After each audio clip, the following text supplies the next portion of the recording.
and we are back to the show about war, things that are about undead super zombies, things that are about politics and intrigue, and of course the court case of a century. Yeah, that's what we tune in for, right? Not for the dire wolves, not to find out how this story actually ends, but for the fake drama of whether or not a main character is going to be killed in that way, or why the dragons aren't eating and getting flown around.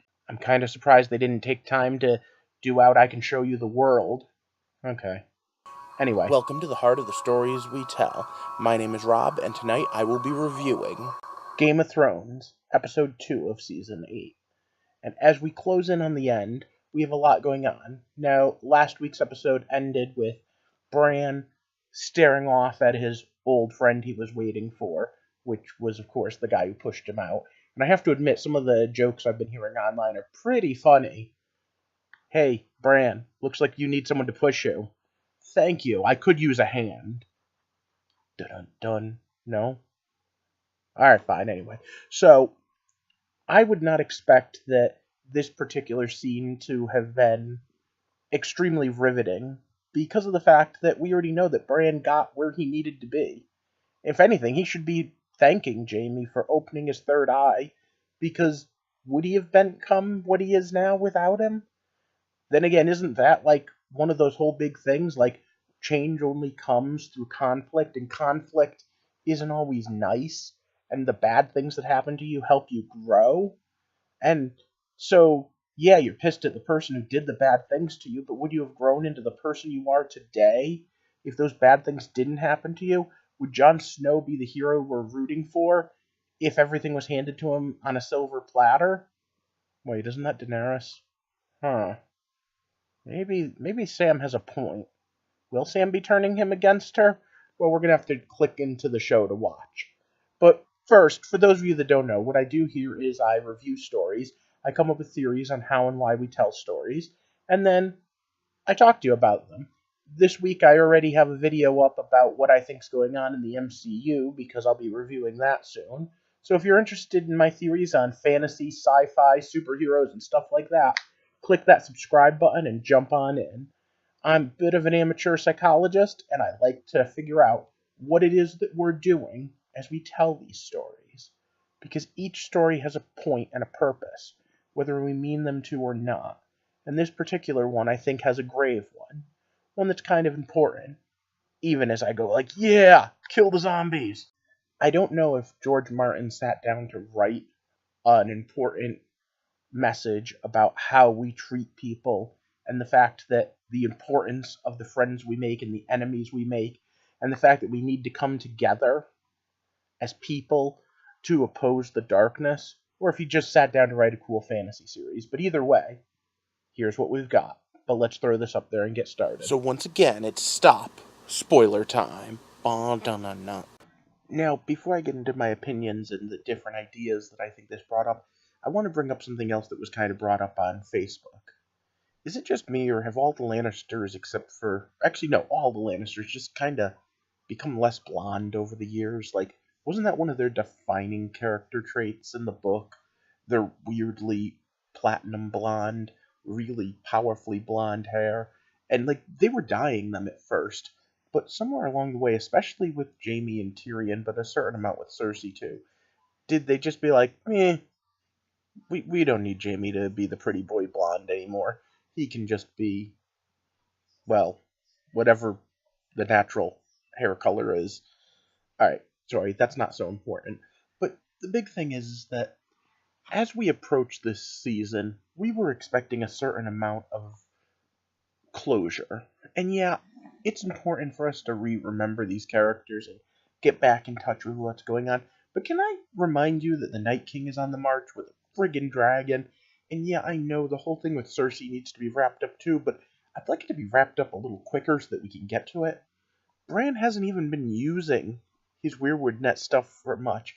Preston Jacob made fun of him like, hey, no one was protecting that kid who they sent pretty much to his death because, he was waiting for Jaime.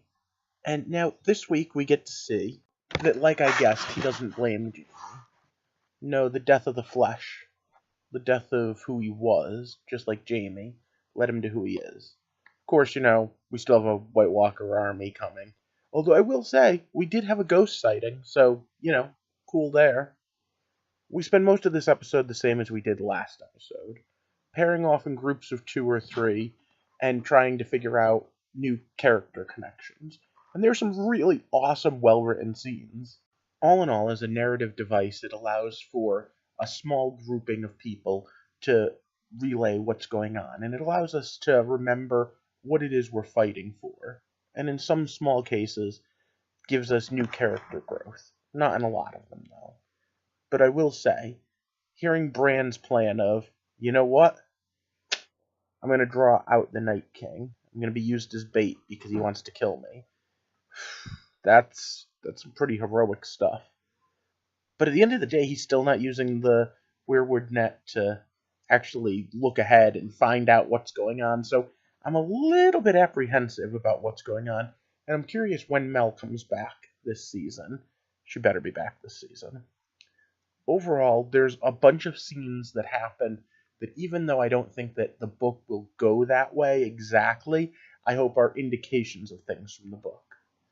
I really hope Jaime's the one that knights Brienne. I really hope that we get a scene similar between Gendry and Arya, although that did come off a little creepy in certain ways. But at the same time, I'm like, I really want to see what's going to happen next. And yeah, I get it. That pregnant moment, that bit when you're sitting there and waiting for the fight to come to you is an important character building moment. And they really did showcase the fact that there were strength in how each of the members of the team dealt with what was going on. But there was also a little bit of irony. And again, the scene with Arya is even funnier when juxtaposed to the fact that she basically uses the same tactic and come online that the Giant Bane does. Which I am glad we finally got the whole why he's called Giant Bane thing. That's kind of cool. Although we didn't get all the dick jokes that I expected. And I will say the fact that we didn't get the love scene with Arya as like a full frontal excuse made me a little happy. We still have a lot going on, and we spent the entire episode up at Winterfell, which I am totally not complaining about because, like I said, if anything, I would have wanted this to move a little faster. But there is still part of me that doesn't quite understand what Cersei's plan is. I mean, okay, if they win up there, she can what? March north? Not really. I mean, the Golden Company marching north is going to run into the same problem anyone else marching north is going to. Moat Cailin. And you just can't pass that. So, what's she going to do? Just hold up in the Red Keep and hold the south?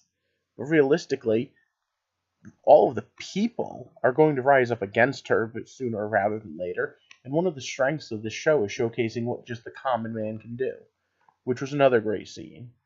The Onion Knight, Sir Davos Seaworth, splitting people up. You go and you're a warrior now. You go down to the crypts. And the little girl that said that she wanted to fight. Well, you know what? Not every little girl is the Mormont girl or Arya. As much as, in general, anyone can be a soldier and anyone can do the right thing, men just have more aptitude for killing people and upper body strength. Then, of course, we get the whole reveal of what exactly is going on down in the crypts. And can I just say, I'll come back to the crypts in a minute. We get a great moment, character building with Sansa. We get some really great moments here and there. And again, I think it took too long. It was a little too drawn out. That the battle with the White Walker should have finally started. But I did like Arya's spear. Probably would have liked it a little better if there was a little more explanation of what she was doing and how she's doing it.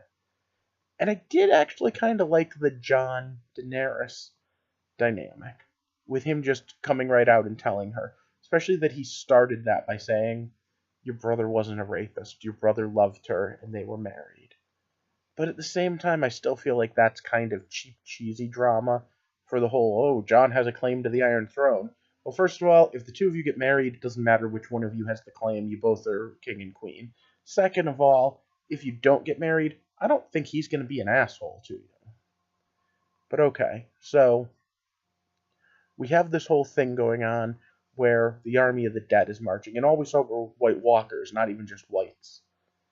And there's a scene in Coming Next Time where Daenerys said the dead are already here, and I can't help but say, hey, wait a minute, why are we hiding people in the crypts when we have a necromancer who can animate the dead? Isn't, in theory, that a really dangerous tactic? Let me know down below if you think that the Crypts of Winterfell are going to get ripped apart by the dead in the Crypts of Winterfell, or if you think I missed anything of importance. In the meantime, I'm still really liking this season and holding out hope that we're about to get the big badass confrontation we need. But for now, I need to ask you to do all those things YouTubers ask you to do.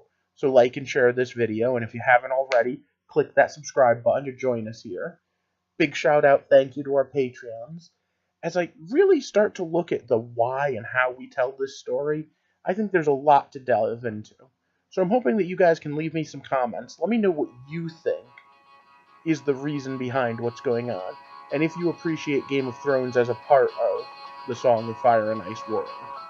But for now, I hope you have a good night, and thanks for watching.